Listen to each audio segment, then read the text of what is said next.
Urbana va.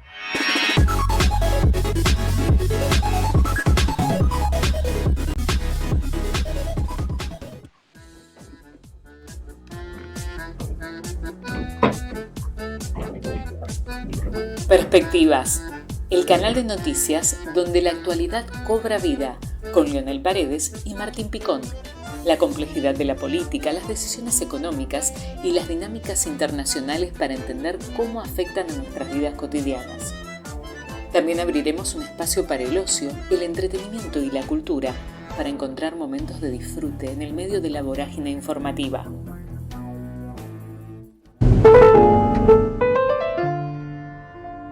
Todos estamos acá en otra edición de Perspectivas. ¿Cómo andás, Lionel? Es lluvioso, ¿no? En la ciudad de Buenos Aires. Sí, el clima de invierno nos está acompañando por fin. Bueno, hoy tenemos un programa especial.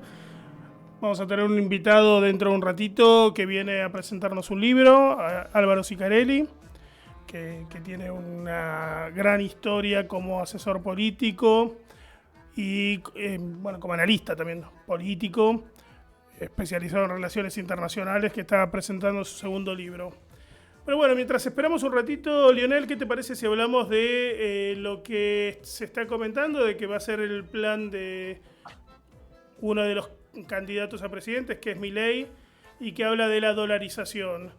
Vos hace unos días sacaste una nota muy interesante acerca de cómo afectaría las exportaciones el hecho de dolarizar la economía. Contanos un poquitito y charlamos de eso. Tal cual, Martín. La verdad que, todo el tema de la dolarización es como que bastante preocupante. Está, por un lado, la sociedad está expectante de, dolarizamos y es todo dólar y todo va a salir en dólares, pero por otro lado, las pymes, la verdad que están bastante, se quiere, obviamente mirando de reojo el tema. Hay muchos que se pronunciaron, obviamente, a favor, otros en contra. El problema de la dolarización en lo que son las exportaciones, a mi punto de vista, se va a encarecer. Y ahí lo que dijo Milei es que quiere que salgan a competir. Es verdad, yo también estoy de acuerdo que salgan a competir. Lo que pasa es que si vos dolarizás y tenemos que salir las pymes, tienen que salir las pymes y las empresas, tienen que salir a competir con el gran mercado americano. Y ya estamos en recontra desventaja. ¿Por qué? Por un tema factible, que es la tecnología, la poca importación que ingresa a la Argentina. Entonces vos tenés que desde el Estado mínimo preparar para poder competir. Si yo me pongo una pyme y quiero salir a competir con, con una gran empresa de colas, imagínate que es obvio que me van a hacer, en 2 minutos me van a sacar del mercado. Yo tengo que tener trayectoria, tengo que tener previsibilidad, tengo que tener una formación para poder, obviamente, capacitarme y poder salir al mercado a poder competir de igual a igual. Eso es lo que pasa en la Argentina el tema de la dolarización en las exportaciones. Obviamente sí, en menos de un mes vamos a tener inflación, no va a haber más inflación, pero ¿a qué costo? Sí, perdóname, en realidad inflación vas a tener porque en Estados Unidos hay inflación y obviamente la inflación de Estados Unidos la vas a reflejar. Pero tampoco es el cero, tampoco hagamos unos números que tampoco son reales, ¿no? Obviamente que no va a ser lo que estamos viviendo, que es un desastre, obviamente, pero tampoco es que tenés el dólar y ya todo se solucionó y todo va a estar congelado. No. De hecho, va a estar congelado en general porque primero que vos tenés tenés todo un periodo de por lo menos un año de todas aquellas empresas que se estoquearon a la cotización del dólar oficial que existe, que aún existe y que no sabemos si no va a seguir existiendo. Sí, y que cuando tengan que tener que comprar de nuevo o reabastecerse, el precio va a ser absolutamente distinto. Entonces no es que... Pero obvio. Aparte, Martín, una forma de lo que ofrece Milei, quiere dolarizar de una forma diferente al tipo de cambio actual. Entonces, vos imaginate, tenés un salario, no sé, de, qué sé yo, vamos a ponerle 200.000 pesos.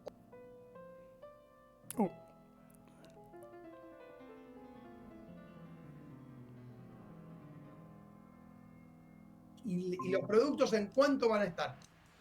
¿Se entiende? Claro, sí. Es medio, pero bueno, no sé, a mí es medio, a ver, por un lado es atractivo porque muchas personas lo consideran así, y por el otro lado, viste, parece medio peligroso porque obviamente, como decíamos recién, va a haber quizás una mayor confianza en la moneda, que hoy en día no la hay, ¿se entiende? No es lo mismo el peso que el dólar. Por otro lado, bueno, va a haber de acá 3 meses, 4, 5 o un año un poco más de estabilidad, si se quiere. Lo mismo que pasó en Ecuador. Lo que pasa es que, Ecuador no tenía la misma crisis que hay acá en la Argentina. Bueno, mira, yo te voy a contar una historia personal para que se den una idea qué es lo que pasa con el ciudadano que piensan que te salvás con el tema de la dolarización. Yo tenía, no sé, tendría 23, 24 años cuando dolarizan. Esto es real, pero me pasó real. Yo tenía la guita para comprarme, había salido recién el Renault Twingo. Me iba a comprar, me acuerdo, pero patente, mi cumpleaños, y dije, me voy a regalar un Renault Twingo. Mi primer auto iba a ser. Tenía la guita, dije, no voy a ir hoy, voy a ir la semana que viene. La semana siguiente dolarizaron y me tuve que comprar un Regata 85. No sé si me pero es verdad que me pasó eso, no te estoy barceando. Pasé del auto que era, viste, que en ese momento como tener un Mini Cooper, a comprarme un Regata 85 destartalado con el motor. Por suerte era el 85 no sé cuánto, era una versión mejor al menos. Pero, o sea, eso es lo que se va a vivir, que la gente no se da cuenta, no es que vas a tener, viste, tu guita va a valer la misma, no. Toda la que tenés hasta ahora no va a valer un cazzo, no va a valer absolutamente nada el dinero.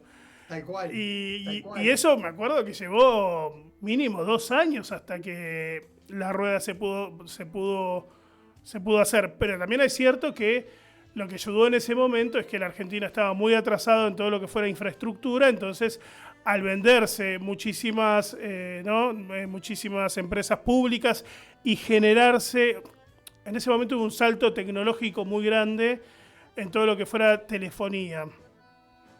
Entonces, había muchas empresas internacionales interesadas en abastecer a los países con tecnología. Hoy, salvo que cambias del 4G al 5G, ¿sí? Todavía no es un momento que el salto sea como fue en el principio de los 90. No, ese mismo salto capaz se vio hace 7, 8 años en el mundo, no es ahora. Tal cual, Martín, pero un ejemplo, es como hoy decís, vos sabías que, bueno, ahora en septiembre presentan los nuevos teléfonos de la manzanita. Sí. Ya vienen con tecnología 6G. Entonces, o sea, fíjate, todavía nosotros estamos en el 4G. Y hasta ahí, porque a veces en la ruta no te agarra, te tira 3G, ¿me entendés? Y en pleno microcentro, donde está lleno de antenas, todo se satura. Imagínate que estamos años luz. Pero sí, entiendo, lo que vos decís es entendible, que capaz que, bueno, llegan... A ver, si yo quiero poner ventajas de la dolarización, por lo menos para no tirar tantas pálidas, digo, bueno, vamos a buscarle el lado positivo. Está bien, tenemos una moneda que es el dólar, es una moneda más de confianza. Ponele que ya las empresas van a poder, bueno, depende cómo el país se plante, porque si somos muy caros, también es contraproducente porque las empresas no van a querer instalarse a invertir, ¿se entiende? Entonces como que es un tira y afloje, y hay, o yo lo escuchaba, Milei, que hay diferentes formas de dolarizar, qué sé yo, o sea, no sé, es atractivo como quien te digo, pero para mí deja dudas, o sea, Ecuador es verdad, tiene muy poca inflación, pero bueno, está supeditado a todo lo que pase con la moneda, obviamente, del país del norte. Sí, me acuerdo otro ejemplo, me agarró el viejazo, no sé qué pasó, los años te vienen mal. Me acuerdo, había una canción, bueno, vos sos más chico que yo, que se llamaba Paren de Venir, que era la época de Tinelli, Y que toda la letra era acerca de todos los artistas que venían en ese momento, no sé, Madonna, Tina Turner, nombraba absolutamente todos, ¿te acordás? Claro, bueno, esas son las cosas que también pasan con una dolarización, que la gente lo que viene la Argentina, bueno, es un país que tiene dólares, que la gente gana en dólares y viene a llevárselos, no viene a invertir. Porque la realidad, las empresas invierten en donde se las es fácil. Esto es tan sencillo como eso. Si no es fácil, se va. Si es fácil, se queda. Esto es así. Su ganancia a su casa matriz. Eso es así. Absolutamente, absolutamente. Dar lo menos posible en un país como de tercer mundo, como somos nosotros, y que las reglas del juego nunca fueron claras. Entonces, imagínate, pues también hay que ponerse del lado del empresario. ¿Viste? O sea, bueno, vas a invertir a un país donde todo está por el aire, el riesgo país está a 3.500 puntos, ganamos más de lo que nos entra, y bueno, o sea, gastamos más de lo que nos entra, etcétera, etcétera. Sí, es así. Bueno, ¿qué te parece si damos la bienvenida a nuestro invitado especial? No sé si Álvaro Sicarelli, ¿estás con micrófonos? ¿Se te escucha, a ver? Hola. Perfecto.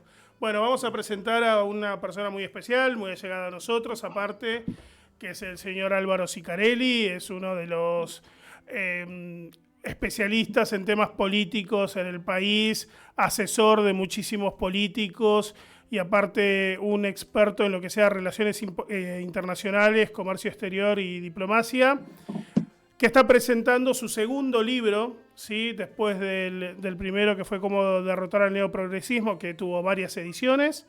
Está presentando su nuevo libro, El Gran Juego, en estos días, ahí se ve, que es un libro que estuvimos leyendo con Lionel. La verdad que es muy, muy interesante. Felicitaciones, Álvaro. Gracias. ¿Cómo estás? Te agarré tomando. Parezco Mirta Legrand. Toma de vuelta y te agarro. Muy bien, lubricándome un poco la garganta. Lubricate bien, que es importante en la vida. De muchos encuentros en la universidad, en los medios, con algunos empresarios y bueno, coronando este día con este diálogo con ustedes y desde ya gracias por la invitación y felicitaciones por este proyecto que por lo que estuve viendo ya ha congregado a grandes figuras del pensamiento, de la política, del mundo empresario y bueno, espero con mi granito de arena colaborar al éxito de este programa. Sí, es un programa que estamos buscándole el norte y creo que nos vamos a dedicar muy fuerte. Hoy estábamos haciendo una reunión de preproducción con Lionel, muy fuerte a Latinoamérica, a América en realidad, todo el continente americano con diferentes corresponsables exactamente, en diferentes. Tenemos ya en Miami, en Washington, tenemos en México, en Perú, en Bolivia, ¿no? Y Uruguay. Así que venimos muy bien. Bueno, Alvarito, vamos a hablar un poco de tu libro, ¿qué te parece? Y después hablamos un poco de general, de tus miradas. Como gusten. Sí. Contanos cómo nació esta pasión, o es una pasión la escritura para vos. Sí, en realidad mi pasión es la lectura. Mira. Parafraseando a Borges que decía diría, eso. Yo me ufano de las miles de páginas que he leído que de las cientos que he escrito. Absolutamente. Y un poco a mí me pasa eso. Este libro yo lo publico el primero, ¿no? Con 39 años. Lo empiezo a escribir con 39 años y lo publico con 40. Claramente hay unos 25 años previos de profundas lecturas sobre tópicos que en el primer libro y en este del que vamos a hablar están muy bien plasmados, ¿no? La historia, la política, las relaciones internacionales, la sociología, la filosofía, también cómo la cultura atraviesa, junto con la economía, todos estos temas.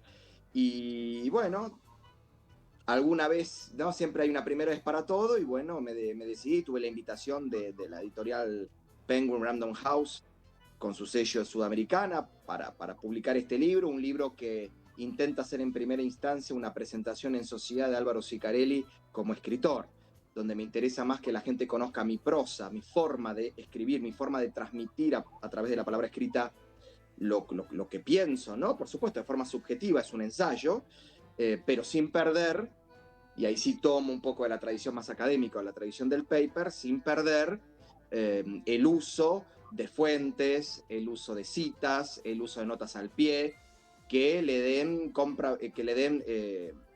una posición comprobada a mis argumentaciones.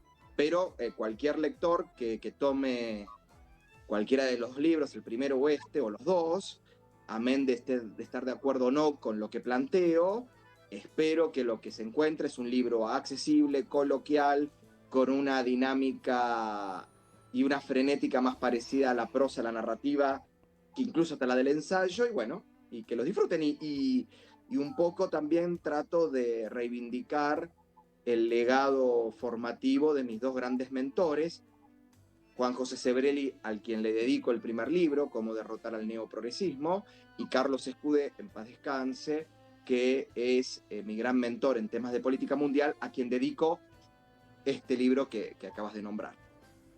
Perfecto. La verdad que es muy recomendable el libro. Yo lo diría como hoy hablábamos con Lionel sobre el libro, un libro amigable. ¿Viste? No es un libro que uno, viste, a veces pasa que un libro lo empezás a leer y en la tercera hoja decís, ¿qué leí en la primera? Porque te perdiste, porque tiene demasiados conceptos y a veces pasa, viste, como la teoría de los médicos, que te la complican tanto que te terminás perdiendo en el momento. Es decir, tengo dolor de rodilla, hablame fácil. Y creo que eso es lo que lograste, que se hable fácil de temas complejos. Claro, bueno, un poco te diría que es casi la columna vertebral de mi escritura en general, ¿no? Que ustedes disfruten de la lectura. Podés terminar la última página y decir no estoy de acuerdo con nada de lo que dijo Álvaro Ciccarelli, pero claramente llegaste a la última página porque no te lo hice no solo difícil, sino tampoco desagradable. Exacto. Y como habrás visto, yo intento, las fuentes son muchas, hay creo que no menos de 8 o 9 páginas solo de bibliografía, ¿no? O sea, 16 carillas o 18 carillas de libros, ensayos, artículos periodísticos en varios idiomas, donde con eso parto la construcción del libro y a su vez planteo los elementos comprobatorios de mis argumentaciones, de mis tesis sobre, si llamamos a este libro, sobre lo que doy en llamar el gran juego, que es nada más ni nada menos que la contienda estratégica entre China y los Estados Unidos dentro de un marco que yo entiendo de Guerra Fría por la hegemonía política, económica, cultural, militar a escala global. Y obviamente para que ese libro no sea un libro pesado, no solo la prosa tiene que ser, y la forma, ¿no?, que ha sido escrita, accesible, sino que además no hay que partir de un error del que parten muchos escritores, curiosamente escritores que quieren que sus libros sean populares, que sean, ¿no?, bestsellers o que lleguen a un público más amplio, y dan por sabido muchos temas. Y la gente no tiene por qué saber de todos los temas. La gente tiene que estar interiorizada, por ejemplo, en los temas de política internacional, pero es deber nuestro también, de aquellos que estudiamos y trabajamos estos temas, clarificar conceptos desde el comienzo del libro para que cuando se repitan en el libro no pase eso que decís vos, que a la tercera página ya no estás entendiendo ni de qué trata el libro. Entonces, por ejemplo, yo en la primer parte hice todo un trabajo más bien autobiográfico. Explico el por qué a mí me interesa estudiar, trabajar y zambullirme en los temas de la política mundial, en los conflictos internacionales, las dinámicas, los equilibrios de poder.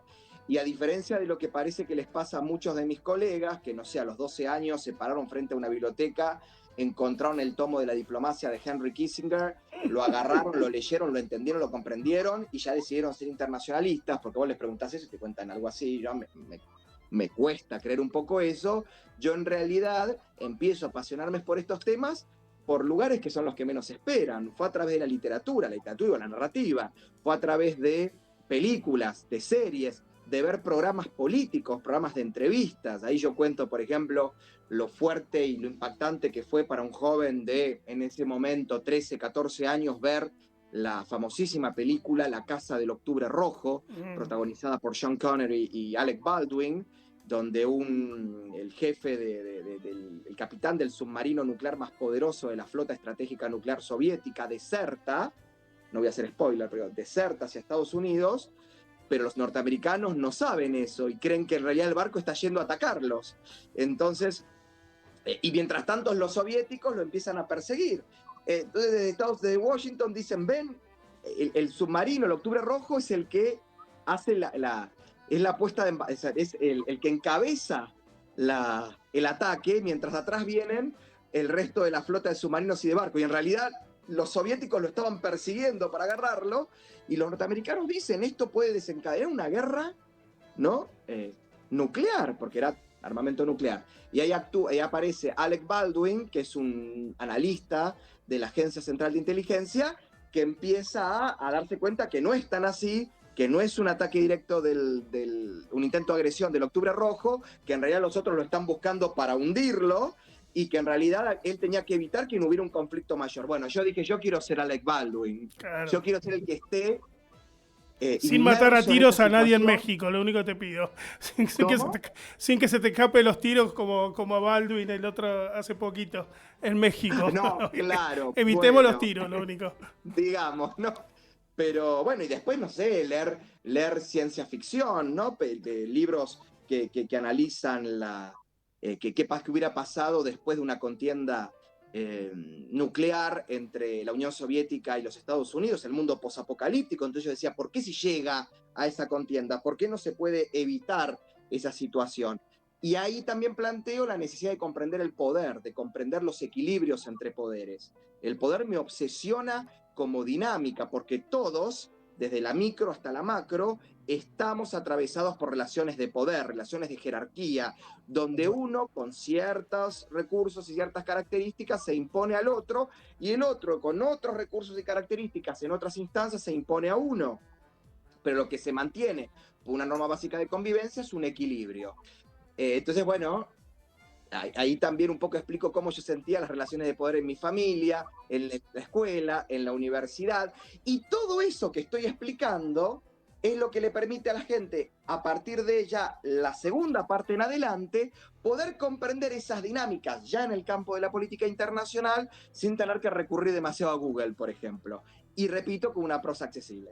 Álvaro, te quería preguntar, en el capítulo donde hablas del campo de batalla entre China y Estados Unidos, que es obviamente, ¿qué rol juega la Unión Europea para vos ahí? O sea, ¿cuál es el rol que jugaría entre China y Estados Unidos la Unión Europea? Bueno, la Unión Europea es un bloque político que hoy... que yo creo que desde su fundación buscó ser una macropotencia, o sea, una superpotencia regional. ¿Y por qué digo superpotencia? ¿Por qué? Porque entre sus Estados miembros hay países que son portadores de un arsenal nuclear estratégico. Lo que hace a una potencia transformarse en superpotencia es disponer de ese recurso, que es un recurso que, de utilizarse contra otra superpotencia o contra una potencia aliada a una superpotencia cuya agresión implica el ingreso de esa superpotencia en el conflicto, desencadena un proceso que se conoce como la destrucción mutua asegurada. Por eso hay un dicho de la disuasión nuclear que dice: las armas nucleares hay que tenerlas y nunca usarlas. Por lo cual, la Unión Europea, que primero comienza como un gran bloque económico de cooperación para salir de la situación crítica que deja la segunda posguerra, que después se constituye ya como un bloque político porque intenta afianzar la democracia, ¿no?, como sistema de convivencia y como aseguradora de la paz, que después además, con el desarrollo de la OTAN y de otros mecanismos de seguridad regional, ¿no?, apunta a fortalecerse en el tema militar, y ahí el desarrollo de los diversos programas nucleares con el desarrollo de armamento. Aún así no ha podido transformarse en un polo con el poder económico, político, militar y cultural, con la incidencia en esos campos en la Primera Guerra Fría, como Estados Unidos y la Unión Soviética, y en esta Segunda Gran Guerra Fría, como Estados Unidos y Chile. Fíjense en que nosotros, desde 1992 con la caída formal de la Unión Soviética hasta el 2001 con la guerra de Afganistán, la caída de las Torres Gemelas, vivimos una etapa de unipolaridad, donde Estados Unidos sea la única potencia, aún habiendo otras con armamento nuclear, la única potencia y superpotencia hegemónica. A partir del 2001 comienza un proceso de multipolaridad, donde claramente la Unión Europea tiene un rol muy importante, pero con el crecimiento sistemático y el desarrollo económico y militar, e incluso la injerencia cultural de China a escala global, esa multipolaridad volvió de nuevo a reorganizarse un esquema de bipolaridad, con factores similares a el de la Guerra Fría del siglo XX y otros totalmente distintos. La Unión Europea pasa a ser un pivot y un aliado estratégico del mundo democrático. Y ya no digo Occidente, digo el mundo democrático, porque lo que antes decíamos era Occidente, porque era toda Europa continental, Gran Bretaña, América, desde Canadá hasta Tierra del Fuego, y algunos países aliados como Israel o Turquía, curiosamente un país árabe pero que forma parte de la OTAN. Hoy ya se habla de todos estos mismos países que nombro, sumados las democracias del Indo-Pacífico, sumadas India, sumadas Tailandia, Corea del Sur, Japón, por supuesto Australia y Nueva Zelanda, que son parte de la Commonwealth, pero que Singapur, los tigres del Asia, que también no son una barrera de contención al avance, ¿no?, y al desarrollo de las zonas de influencia de China. Entonces, ya digamos que la Unión Europea tiene un rol muy importante dentro del mundo democrático, que compite en esta contienda por la hegemonía contra China, pero que claramente lidera todavía los Estados Unidos. Muy bien. Sí, yo cuando estabas hablando, justo que nombraste la India, estaba pensando, mientras hablabas eso, si hace 15 años atrás me decías quién iba a ser la potencia, si la India o China, creo que decíamos todos India.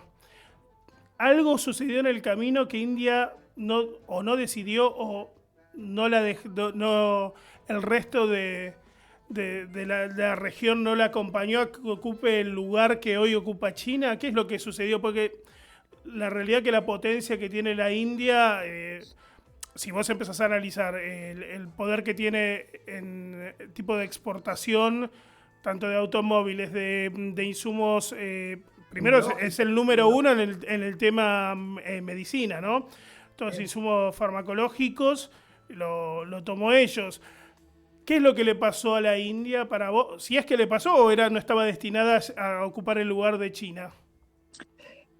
Hace unos meses atrás, un periodista claramente oficialista, Iván Jagroski, para estupor de muchos de nosotros, dijo algo que en realidad es un dato cierto. Lo que pasa es que él utilizó un sustantivo, pero que en realidad califica también, al decir que China no tiene el problema de la democracia, ¿no? Claro. En realidad lo que él quiso decir es que China no es democrática, no que ser democrático es un problema. Ahí está el error. Ser democrático es un beneficio, es un asset, es un activo, porque permite, a mi entender, mucho mejor el desarrollo económico, pero ese sería otro gran debate a tener. Pero lo que quiso plantear Jagroski es que al China tener un sistema claramente autoritario, totalitario, de partido único, donde las decisiones son centralmente planificadas, aún dentro de un esquema de capitalismo o de economía de mercado, ellos llaman el socialismo con particularidades chinas, ellos pudieron en menor tiempo, con mayor dureza y no teniendo el rechazo ni la resistencia de vastos sectores de la sociedad, las reformas económicas necesarias para un despegue que lo lleve a transformarse en una economía mucho más competitiva a escala global y complementaria para los intereses de otras economías que la propia India. Que India efectivamente, aún con todos los aspectos que en términos institucionales podamos criticar, uno ve a veces el desarrollo de los índices de transparencia, e India no se encuentra en el top, y en lo mismo también en lo que tiene que ver con el saldar la deuda, de lo que quedaron los resabios, las rémoras del sistema de castas. Bueno, cuestiones que es un país de contrastes muy fuertes, pero aún así también con un despegue económico impresionante.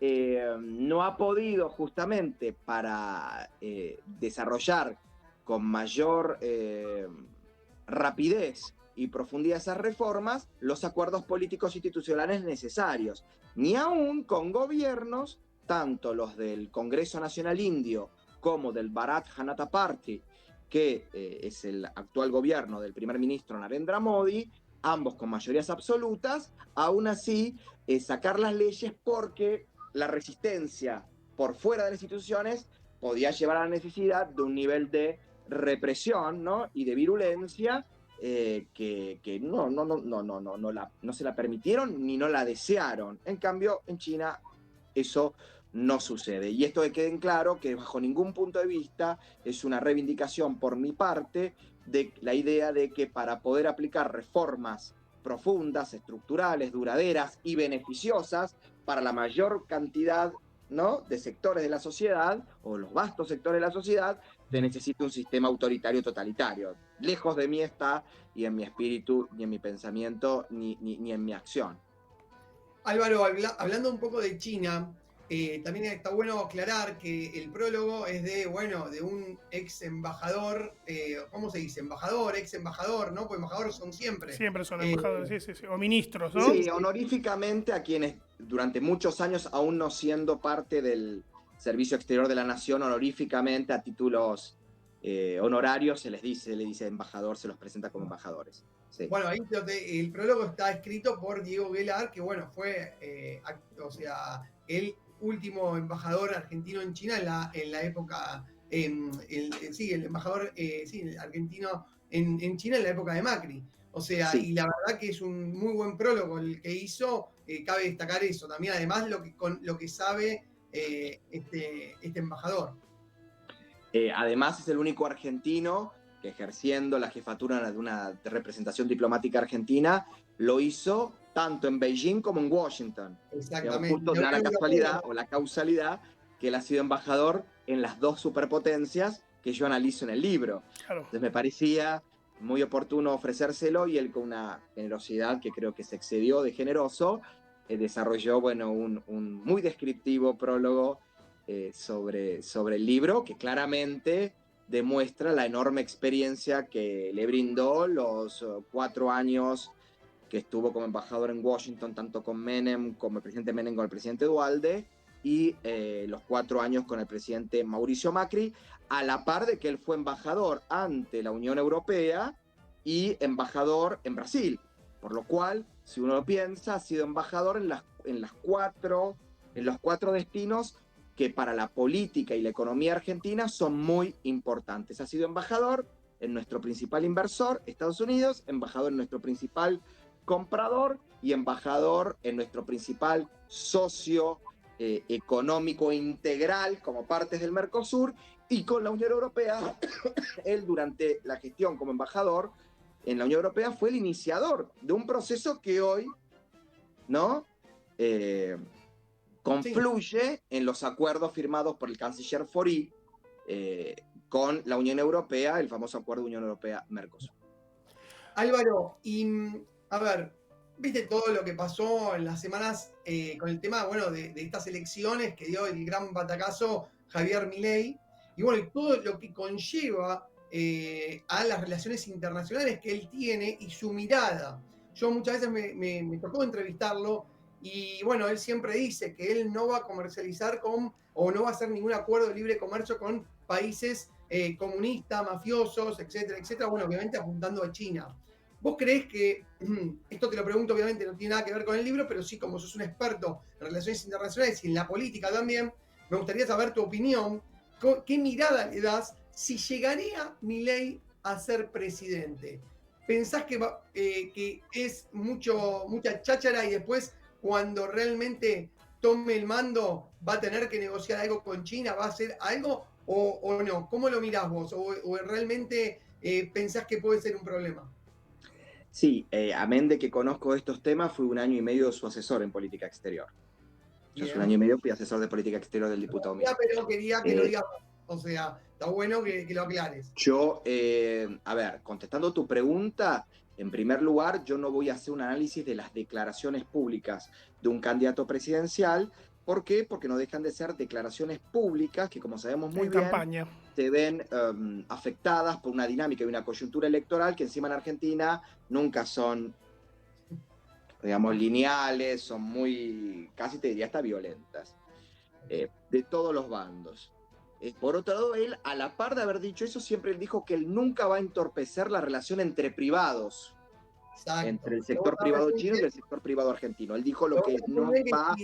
él dijo sí que pacta sunt servanda, que él va a respetar todos los acuerdos firmados hasta la llegada a la presidencia para atrás, que va a revisar a aquellos que considera que son írritos o que puedan estar viciados de origen, como por ejemplo el acuerdo por la base de exploración del espacio profundo en Neuquén y tantas otras que, bueno, que incluso algunas están judicializadas o están siendo investigadas, pero que a partir de su gestión los acuerdos de índole políticos entre estados se van a suspender, se van a congelar, pero que él no va, al revés, que él dice que él, como va a eliminar restricciones al libre comercio, en general, el sector privado argentino y el sector privado chino se van a ver beneficiados de esa libertad que va a generar. La realidad también es que el sector privado chino no es muy libre que digamos, está claramente no inoculado o infiltrado y controlado por los sectores dominantes del Partido Comunista Chino. Las grandes empresas, los grandes conglomerados privados chinos, ni hablemos las empresas estatales, pero los grandes conglomerados privados chinos están efectivamente vigilados y en sus directorios participan miembros de los politburó de los partidos, del Partido Comunista Chino de la zona donde esa empresa esté. Si es en Shanghai, hay 1, 2 o 3 directores en una empresa que representan al politburó, o sea, a la oficina política del Partido Comunista Chino de Shanghai. Y dan informes directos a las diferentes instancias políticas partidarias y también estatales sobre el desarrollo de las actividades de esas empresas y de los directores miembros. Por lo cual, desentender cualquier estrategia de política exterior argentina, aunque sea solamente de comercio exterior, de la injerencia del Partido Comunista Chino sobre el sector privado chino, ese no fue el asesoramiento que yo le di. Yo le di otro que tenía que ver con, efectivamente, ir en línea con lo que él decía, pero teniendo claramente una estrategia, ¿no?, de diplomacia triangular, de diplomacia presidencial, donde Javier Milei con Xi Jinping no van a poder dejar de dialogar y donde van a tener que resolver las cuestiones que obstaculicen ese vínculo entre sector público y sector privado. Yo, como asesor, siempre me ajusto a las demandas de mi asesorado, pero cuando veo que mi asesorado puede estar entrando en el campo de lo que empírica y sobre la base de la realidad objetiva puede hacer un error, yo ahí me antepongo y planteo, justifico por qué creo que está entrando un error y planteo automáticamente herramientas alternativas a ese error. ¿Sí? Que queda claro, no es que yo hago así como los perritos de... No, ni con Javier Milei, no lo hice con Elisa Carrió, no lo hice como director general de Relaciones Internacionales del Senado, no lo hago ni con las cámaras empresarias que asesoro, ni con Martín Picón cuando estamos comiendo alguna de sus delicias en su casa, cuando nos recibe a sus amigos, y nos divertimos y me preguntan sobre política exterior. Mi criterio es siempre el mismo. Che, Alvarito, ¿te puedo citar un momento en el libro? No lo voy a leer exacto, sino el concepto. La política exterior del país no puede ser parte del capricho momentáneo de quien ejerza circunstancialmente la presidencia de la nación. Justamente, ¿qué es lo que pasó en la Argentina? Que los caprichos de los presidentes van por arriba de la política exterior. ¿En qué momento, bueno, tiene que ver un poco con lo que estás comentando, ¿no? Pero ¿en qué momento la diplomacia, siendo la Argentina, la realidad es que tiene una escuela diplomática de las mejores del mundo, se convirtió en solamente, a mi entender, una oficina más estatal en donde realmente no tiene la autarquía, por ejemplo, que logró la aduana. ¿Qué es lo que sucedió en la Argentina?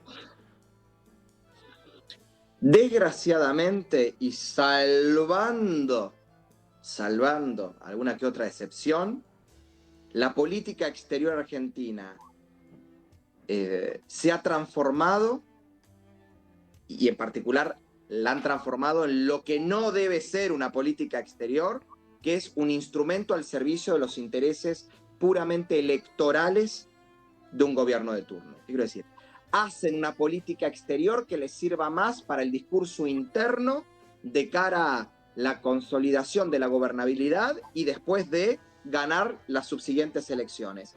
Eso es la primera lección que a mí me dio mi gran maestro Carlos Esculé de lo que no debía ser una política exterior. La política exterior dentro del marco de la escuela realista a la que yo pertenezco y dentro de la escuela realista a la escuela del realismo periférico a la que a través de mi maestro Carlos Escudé, ¿no? Tomo las bases fundamentales de mi criterio analítico y propositivo, porque yo no solamente trabajo en análisis de la política exterior, sino además en el desarrollo de lineamientos para una política exterior, plantea que el único interés que debe guiar en su pensar, en su diseñar, en su implementación y en su seguimiento, e incluso hasta en su cambio por factores externos a la política exterior, es el interés nacional. Y el interés nacional es el interés del conjunto de los actores del Estado argentino como Estado-nación. El interés del sector económico, privado, del interés del sector público y de, en el caso del gobierno, como el detentador del monopolio de la violencia y de la fuerza, por la seguridad nacional, por el reasegurar los activos estratégicos del Estado, de todos los sectores sociales, altos, medios, populares, desempleados o trabajando o en búsqueda activa, formados y no formados, intelectuales y deportistas. A todos tiene que servir. A todos. La política exterior es integral. Ahora, si la ponemos al servicio de ganar elecciones, hoy nos puede servir, ¿no? Con un discurso, una política exterior de izquierda, mañana de derecha, mañana de centro, y el mundo no ve eso como lo ven los políticos argentinos, lo ve mal, lo ve como una tarjeta de presentación que es negativa, que habla de ambivalencia. Y ni hablemos cuando encima, como bien dijiste vos, la Cancillería se transforma en un aguantadero de aquellos que, como no los pudieron poner en las listas del Congreso, o no pudieron ganar alguna intendencia, alguna gobernación, o no los pueden poner, y fíjate, pues seguramente no deben servir para nada, en algún ministerio de índole nacional, que es decir, que no se proyecta a nivel exterior, los mandan de embajadores como regalo a alguna capital del mundo, o los ponen en alguna dirección general, a una subsecretaría o secretaría, si tenemos la suerte que el canciller y el vicecanciller y los principales sean ni siquiera de carrera, pero personas expertas en el área. No desgraciadamente la actual situación, donde tenemos a un literal analfabeto, a un burro militante de la burrez en materia de política exterior, que se vanagloria de no saber inglés, con suerte habla medianamente mal castellano, y que, como vengo diciendo, creo que aceptó no solo ser canciller, porque no tenía capacidad de reinsertarse en el sector privado, como es Santiago Cafiero, sino porque dirá que le será mucho más fácil la vida social, conseguir alguna mesa en algún restaurante top, alguna entrada para ver a Luis Miguel, qué sé yo. Si se separa, conseguir rápido novia, no sé, pues no puedo entender, me cuesta creer, porque hasta el dirigente político más obtuso del país más subdesarrollado del mundo tiene el mínimo criterio y sentido común de no suicidarse, aunque en este país, bueno, suicidarse en aceptar un rol tan importante, tan honorable y tan trascendental para los destinos del país como es la Cancillería. Alvarito, muy claro. ¿Nos esperás? Seguimos, tenemos que hacer una tandita y volvemos y seguimos. No? ¿Puede ser? Sí. Así toma el agua, pobre, te estamos. Lubricate bien, te lo pedimos por favor.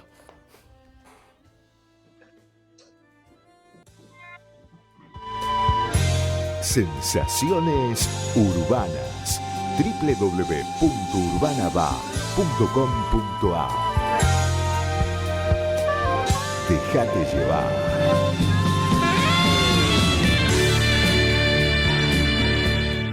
Por la mañana, arriba Cabrales, arriba Cabrales, arriba Cabrales.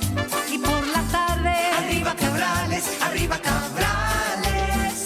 Café Cabrales significa buen café. En Cabrales hacemos 100% café tostado, molido y sin azúcar, solamente café. Y con su nuevo cierre vas a poder mantener su sabor también al 100%, para que cuando te tomes ese café que tanto disfrutás digas, bueno, te quedes sin palabras. Café Cabrales, 100% café.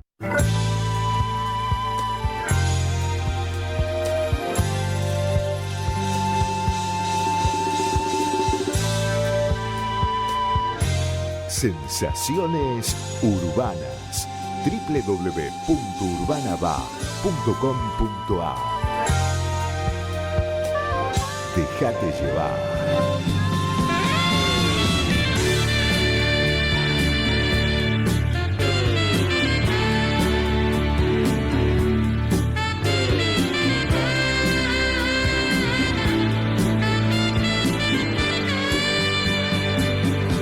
Llegar significa alcanzar. Es poder proyectar un futuro, cumplir un sueño. Logramos un nuevo objetivo, entregar la vivienda a 100.000. Y seguimos construyendo. Más información en argentina.gov.ar/hábitat. Ministerio de Desarrollo Territorial y Hábitat. Argentina Presidencia. Todos los días estamos yendo al mejor lugar que podamos tener, donde en vez de edificios crecen árboles. Yendo por kilómetros de sendas aeróbicas para disfrutar.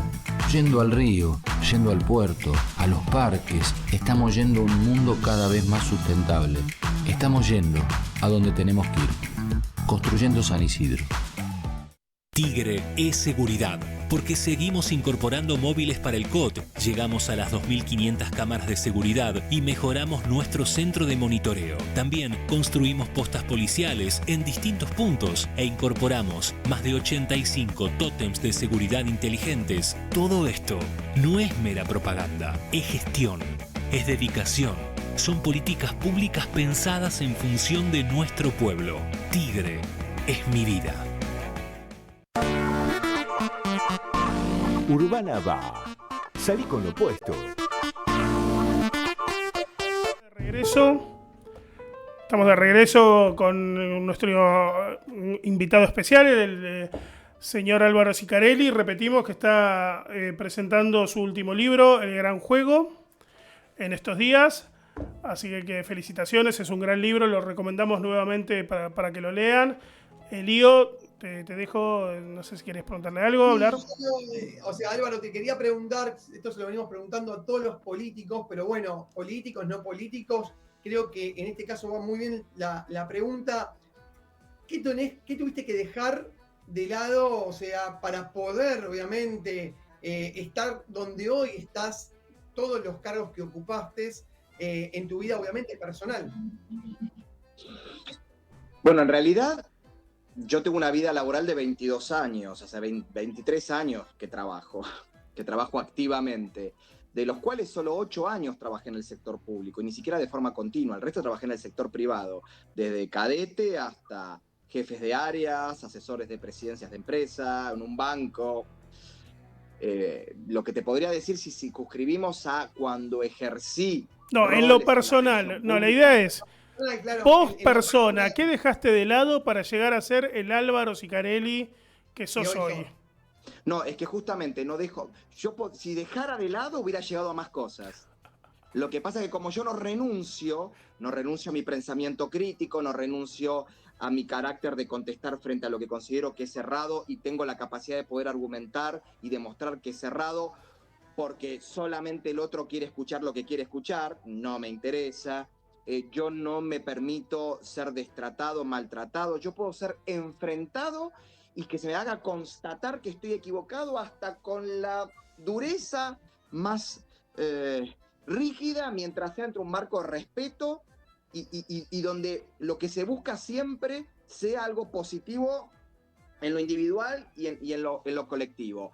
sabemos muy bien que en realidad en este mundo uno parece más de lo que es, o busca parecer más que ser. No, a Álvaro Sicarelli le gusta ser. Claramente, lo que a muchos lo consiguieron a cierta edad, producto de buenos contactos, de ser X, no importa, en relación a quien decidía, que a mí, que obviamente quizás seré el día de mañana algunas cosas que anhelo ser, porque me impondré tanto como actor, que no quedará otra que sumarme.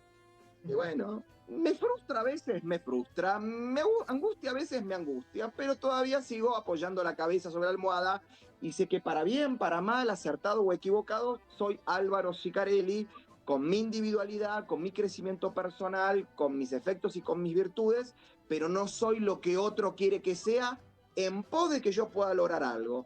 Ahora, en la escritura se dejan horas de descanso, se dejan horas de vida social.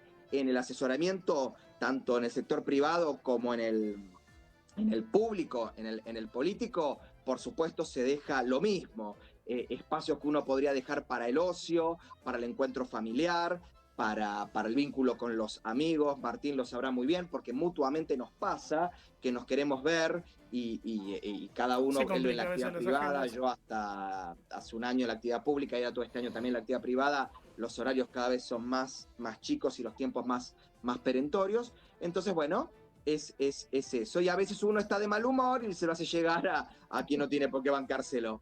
Pero por lo demás, trato de evitar tener que resignar, porque cuando resigno sufro. Muchísimas gracias. Está bueno el consejo también, porque o sea, sos vos y no sos, o sea, no tratás de parecer, sos lo que sos. Álvaro, y contanos, ¿dónde podemos comprar tu libro? ¿Cómo la gente, cómo lo puede comprar, cómo lo puede adquirir? Bueno, mi libro actualmente está en todas las plataformas digitales de venta. Mercado Libre, Amazon, está en librerías Santa Fe, y por un problemita de todas estas cuestiones desgraciadas que estamos viviendo, de los costos, los saltos del dólar y todo, y los acuerdos que tienen las editoriales, a partir del 4 de septiembre en adelante en todas las librerías más importantes del país. Pero bueno, desgraciadamente estamos en una situación muy crítica. Tuve la suerte que el libro salga, porque si el libro tenía que haber salido esta semana o el mes que viene, quizás no sale directamente este año, porque el contrato se firmó con un costo, valor peso dólar, y cuota de papel totalmente distinto al de ahora. Por suerte ya está, pero Mercado Libre, Amazon, Librería Santa Fe, ya lo pueden encontrar a partir del 3-4 de septiembre. Lo mostramos de vuelta, el gran juego de Álvaro Sicarelli. ¿Vos sabés que Álvaro, tenemos que ir redondeando, Lío. Sí. No, te decía que no sos el único autor que le pasó lo mismo, hay varios que le está pasando lo mismo. De hecho, a Eduardo Feynman le pasó exactamente lo mismo hace poquito con su libro, que no le salía y justamente tenía que ver con el tema de los costos del papel y demás. Exactamente. Carlos Pañi, su libro tendría que haber salido en diciembre del año pasado, terminó saliendo en febrero-marzo. Esto no es un problema de... si bien yo tengo contrato con Random House, este libro sale por Unión Editorial, una gran editorial española, pero tengo que presentar un tercer libro que estoy escribiendo ya a Penguin, y espero año que viene las condiciones estén un poquito más estabilizadas. Y espero que lo vengas a presentar también acá. Así por supuesto. Ha sido un gusto. Te mandamos un abrazo grande, gracias por estar, realmente es un placer, Álvaro. Bueno, nada. El mayor de los éxitos, que sean muchas ediciones que sale del libro, que tengan que ser muchas muchísimas ediciones. Gracias. Y para ustedes muchos años de trabajo. Gracias. Bueno, chau. Hasta pronto. Adiós. Bueno, Lío, la verdad que una muy interesante nota. Lo que sabe, lo que yo siempre te lo digo fuera del aire, lo que sabe. Sí. La verdad que es un placer escucharlo, y es importante lo que él dice, ¿no? Más allá de que uno pueda compartir su pensamiento político o no, es una persona que tiene criterio y que tiene fundamentación en lo que dice, ¿no? Que es importante. Tal cual. Sí, la verdad que sí. Y algo que estuvo bueno, lo que es ser él, y no importa con sus virtudes, porque viste que hoy todo el día el siglo, en este siglo que vivimos, es uno aparente, quiere tratar de aparentar más de lo que es prácticamente. O sea, y esto lo podemos ver en todas las redes sociales, ¿viste? Nadie aparece con un rulero en la cabeza prácticamente, todo parece perfecto. Pero bueno, eso también es muy importante lo que dijo, ¿viste? Las horas que se deja, bueno, obviamente, nada, o sea, piensa de una forma y la va a defender a muerte, Bueno, está equivocado, está bien, está equivocado, eso creo que está bueno, es un lindo ejemplo para los jóvenes, para todo lo que hoy en día se vive. Sí, aparte, ¿no? Que lo diga un asesor político con todos estos políticos que miden hasta cómo... Bueno, tenemos a aquel político, ¿no? Con la tablita de surf que lo tenían desde por atrás. Esas cosas que uno dice, ¿viste? ¿Cuánto falta que sean de ellos mismos, no? Sí, lo que sí te decía, me quedé pensando en lo que decía Álvaro en el canciller actualmente, que es Santiago Cafiero, pero o sea que por lo menos él, sabe un poco inglés, está bien, no sabe mucho, pero ¿qué pasa? Es como estar medio embarazado. Si sos canciller es medio embarazado, ¿no? Sí. Pero el anterior era mucho peor, ¿me entendés? O sea, y me acuerdo que vino el presidente de España y pusieron mal la bandera. ¿Te acordás? Realmente era demasiado, no sabía inglés. Pero bueno, nada, son cuestiones de la política, lamentablemente. Eso pasa cuando nombran a gente que no sabe. Totalmente. Lío, un gusto, como siempre. Vamos terminando el programa ya. Sí, ya, la verdad se nos hizo rapidísimo. Muy rápido. Un saludo a todos. Esperemos que nos sigan acompañando en el programa todos los jueves por Urbana Va. Sí, y por nuestras plataformas también, ¿no? Por la plataforma de Perspectivas. Noticias en todas las plataformas. Muchas gracias. Bueno, hasta la semana que viene.